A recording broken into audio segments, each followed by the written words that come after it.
మీ బొల్లారంలో 56 లక్షలకే gated కమ్యూనిటీలో 2 BHK flat. Just call. నమస్తే, welcome to మనం టీవీ. నేను మీ ప్రియాంకారావు. ఈ రోజు మనతో పాటు ప్రముఖ పొలిటికల్ అనలిస్ట్ డివి శ్రీనివాస్ గారు ఉన్నారు. వారితో మాట్లాడదాం. నమస్కారం సార్. నమస్తే అమ్మా. సార్, విజయవాడలో అంబేద్కర్ గారి విగ్రహం ఏదైతే ఉందో, సో దీని మీద చర్చ చాలా తీవ్రత అవుతుంది. మాజీ ముఖ్యమంత్రి వైఎస్ జగన్మోహన్ రెడ్డి గారి పేరు తొలగించారు అంటూ కూడా వైసీపీ వాళ్ళు జగన్మోహన్ రెడ్డి ఆరోపిస్తున్నారు. అదంతా కూడా నిన్న. సో ఇప్పుడు కొత్తగా ఏంటంటే అంబేద్కర్ గారి పేరే తీసేశారు అని చెప్పేసి మళ్ళీ ఆరోపణలు వస్తున్నాయి. ఏంటి అసలు దీన్ని ఎలా చూడాలి? అంబేద్కర్ పేరు ఎందుకు తీసేస్తారు? ఆయన విగ్రహమే పెడుతూ ఆయన పేరుని తీసేయాల్సిన అవసరం ఏమొస్తుంది అసలు? జగన్మోహన్ రెడ్డి ఓడిపోయి 2 నెలలు అవుతాయి. ఈ ఓడిపోయినటువంటి 2 నెలల్లోనే ఎన్ని కుట్రలు, ఎన్ని కుతంత్రాలు, ఇక్కడ ప్రభుత్వాన్ని చికాకు పరచడం, ఇక్కడ ముఖ్యమంత్రిని తర్వాత ఇక్కడ మంత్రులను పరిపాలన పైన దృష్టి పెట్టనీయకుండా చేయటం మనం చూసాం. అంతకుముందు కూడా 10 రోజుల్లోనే ఢిల్లీలో ధర్నా పెట్టాడు. 36 మంది హత్యలు చేశారంటూ ఓ పెద్ద గందరగోళం. అక్కడ అందరు నాయకుల్ని పిలిపించుకోవటం వివిధ పార్టీలతో. 36 ఎఫ్ఐఆర్లు చూపించండి అని డీజీపీ అన్నా, హోంమంత్రి అన్నా, వాళ్ళ పేర్లు పంపండి అని శాసనసభలో ముఖ్యమంత్రి అడిగినా ఇంతవరకు స్పందన లేదు. ఇప్పుడు ఒకవైపేమో ఫైళ్లు కాలబెడుతున్నారు. ఇక్కడ మదనపల్లి సబ్ కలెక్టర్ ఆఫీస్లో వీళ్ళ అవినీతి పైన శ్వేతపత్రాలు 7 వేసిన నేపథ్యంలో అధికారులంతా పరారైపోయారు.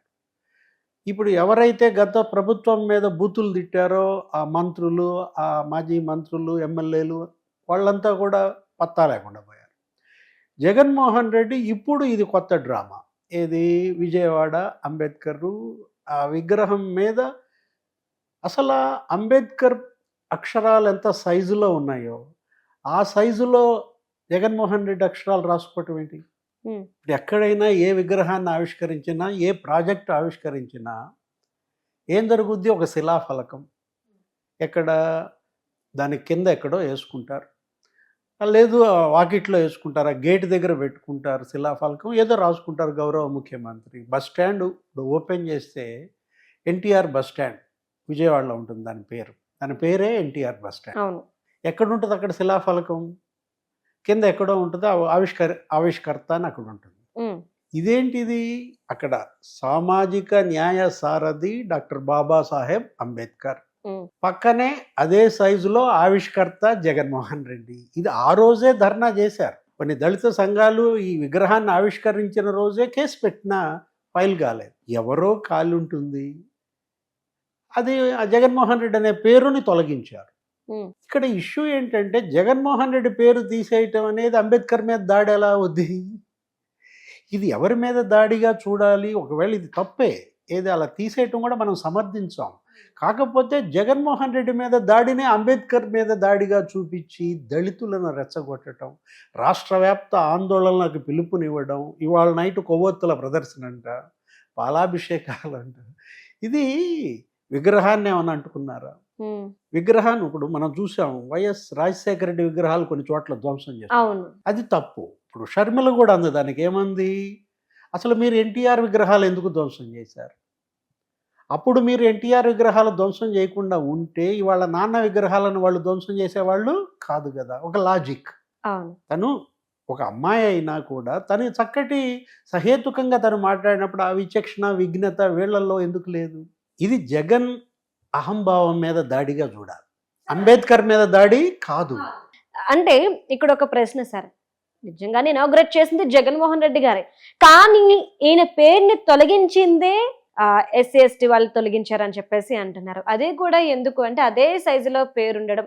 ఇంకొకటి, మా మీదే జగన్మోహన్ రెడ్డి దాడులు చేశారు, మాకున్న పథకాలని తొలగించేశారు, అలానే మాకు చెందిన వ్యక్తిని చంపేసినా సరే వారి మీద ఎలాంటి యాక్షన్ తీసుకోలేదు అని చెప్పేసి కూడా కొన్ని వార్తలు వస్తున్నాయి. మరి దీన్ని ఎలా చూడొచ్చు అంటారు? ఇప్పుడు నిన్న బ్యానర్ ఐటమ్ ఏంటి వాళ్ళ మీడియాలో, సాక్షిలో? సామాజిక న్యాయ సారథి మహాశిల్పంపై రాజ్యోన్మాదం. ఏది రాజ్యోన్మాదం అంటే ఇది రాజ్యోన్మాదం. జగన్మోహన్ రెడ్డి పేరు నేమ్ ప్లేట్ అంతవరకు తీసేయటం రాజ్యోన్మాదం కాదు. అదెవరో జగన్ అంటే గిట్టనాళ్ళ ఉన్మాదం. ఇది అది తీసేసిన వాళ్ళు కూడా ఉన్మాదమే. జగన్ బాధిత ఉన్మాదంగా దాన్ని చూడాలి. ఇదేంటి రాజ్యోన్మాదం? డాక్టర్ సుధాకర్ నడి రోడ్డు మీద పెడరెక్కలు విరిచి కొట్టి లాఠీలతో కొట్టారే దళిత వైద్యుడు, అది కదా రాజ్యోన్మాదం అంటే. డాక్టర్ అచ్చెన్న పశు వైద్యుడు కడపలో హత్య చేశారు. డాక్టర్ అనితారాణిని వేధించారు చిత్తూరు హాస్పిటల్లో. శిరోముండనాలు చేశారు దళిత యువకులకు. రాజ్యోన్మాదం అంటే ఇదనమాట. వరప్రసాద్, శ్రీకాంతుల శిరోముండనం రాజ్యోన్మాదం కాబట్టే రాష్ట్రపతి ఫైర్ అయ్యాడు. ఎవరు? రామ్నాథ్ కోవింద్ అక్కడి నుంచి లెటర్ పంపాడు జగన్మోహన్ రెడ్డి ప్రభుత్వానికి శిరోముండనాల మీద. సజీవ దహనం చేశారు అమర్నాథ్ అనే కుర్రాడిని. రేపల్లలో 10వ తరగతి పిల్లాడు. మా అక్కని ఏడిపించద్దురా అంటే అతన్ని పెట్రోల్ పోసి తగలబెట్టారు. రాజ్యోన్మాదం ఆ నంద్యాలలో అబ్దుల్ సలాం సామూహిక కుటుంబ ఆత్మహత్యలు కదా. 2 పిల్లలు, భార్యని రైలు పట్టాలకు కట్టేసి అతను సూసైడ్ చేసుకున్నాడంటే రాజ్యోన్మాదం అవి. ఇదేముంది, ఇది రాజ్యోన్మాదం ఎలా అవుతుంది? ఇది రాతోన్మాదం అనో ఏదో చూశాను నేను. ఇప్పుడు ఇవాళ జగన్మోహన్ రెడ్డి అంబేద్కర్ పేరు తొలగించి తన గౌరవం పెంచుకోవాలని చూశాడు. అంబేద్కర్ పేరు తొలగిస్తే జగన్ గౌరవమా? అంబేద్కర్ విదేశీ విద్య, అంబేద్కర్ పేరు తొలగించి జగన్మోహన్ రెడ్డి విదేశీ విద్యను పెట్టుకోవటం అది గౌరవమా? అసలు ఎంత దుస్సాహం! అంబేద్కర్ పేరు తొలగించి నీ పేరు పెట్టుకునే అంత దుస్సాహసం చేస్తావా? నీ పేరు తొలగిస్తే అంబేద్కర్కి అవమానమా? అంబేద్కర్ పేరు తొలగిస్తే నీకు గౌరవమా? సింక్ అవ్వటం లేదు. ఇప్పుడు 27 ఎస్సీల స్కీములు రద్దు చేశాడు. ఆ క్రిస్మస్ గిఫ్ట్ వాళ్ళందరినీ మరి ఎస్సీ భవన్ల నిర్మాణాన్ని కానీ అన్నీ ఆపేసిన నేపథ్యంలో జగన్మోహన్ రెడ్డి 27 దళిత స్కీములు రద్దు చేయటం రాజ్యోన్మాదం కాదా? బీసీ, ఎస్సీ, ఎస్టీ వీళ్ళు కదా ఇవాళ తిరగబడింది, నిన్ను పతనం చేసింది. నా ఎస్సీ అన్నావు, నా ఎస్టీ అన్నావు, నా ముస్లిం అన్నావు. ఓట్లేశారా? ఎందుకు వేయలేదు? అంత హింస, అంత నరకం చూశారు జగన్మోహన్ రెడ్డి పరిపాలనలో. ఇప్పుడు ఈ అంబేద్కర్ విగ్రహం ఇష్యూ కూడా తీసుకుంటే ఇదక్కడ 2017లోనే శాఖమూరు కొండపై పెట్టాలనుకున్నారు. అప్పటి ముఖ్యమంత్రి చంద్రబాబు ఒక 20 ఎకరాల్లో అంబేద్కర్ స్మృతివనం అని పెట్టి అక్కడ శాఖమూరు, ఐనవోలు మధ్య ఒక కొండ మీద విగ్రహం పెడదామంటే ఇతను ఏం చేశాడు? హడావుడిగా ఇక్కడ స్వరాజ్ మైదానంలో ఈ విగ్రహం పెట్టేశాడు. అప్పుడు అంబేద్కర్ 125వ జయంతి వచ్చింది. 125వ జయంతి ఉత్సవాల సందర్భంగా చంద్రబాబు అసెంబ్లీలో ఏమన్నాడు? 125 అడుగుల ఎత్తైన విగ్రహం పెడతా అన్నాడు. అందుకోసం అంబేద్కర్ స్మృతి వనాన్ని తీసుకున్నారు. అక్కడ ఆ కొండ మీద విగ్రహ ప్రతిష్టకి 20 ఎకరాలు పెట్టారు, భూమి పూజ చేశారు. 25 రాష్ట్రాల నుంచి బౌద్ధ భిక్షువులను తీసుకొచ్చారు. మధ్యప్రదేశ్లో మౌ అనే గ్రామం నుంచి ఏది అంబేద్కర్ ఆ బౌద్ధ మతం తీసుకున్నాడు. ఆయన మట్టి తెచ్చారు. పార్లమెంట్ అంటే అంబేద్కర్ భవన్. ఇవాళ పార్లమెంట్ ఏర్పడిందంటే రాజ్యాంగ నిర్మాత ఆయన కదా. పార్లమెంట్ భవనం నుంచి మట్టి తీసుకొచ్చి భూమి పూజ చేస్తే ఆ అంబేద్కర్ స్మృతివనాన్ని ఏమో పాడు పెట్టాడు. ఇక్కడ స్వరాజ్ మైదాన్లో విగ్రహం పెట్టాడు. శాఖమూరు నుంచి అంబేద్కర్ విగ్రహాన్ని ఇక్కడికి మార్చడం ఒక కుట్ర. ఇప్పుడు అప్పట్లో తెలంగాణలో కేసీఆర్ కూడా తీసుకున్నాడు. ఏంటి? ఇక్కడ హైదరాబాదులో 100 అడుగుల ఎత్తున మరి విగ్రహం పెట్టారు.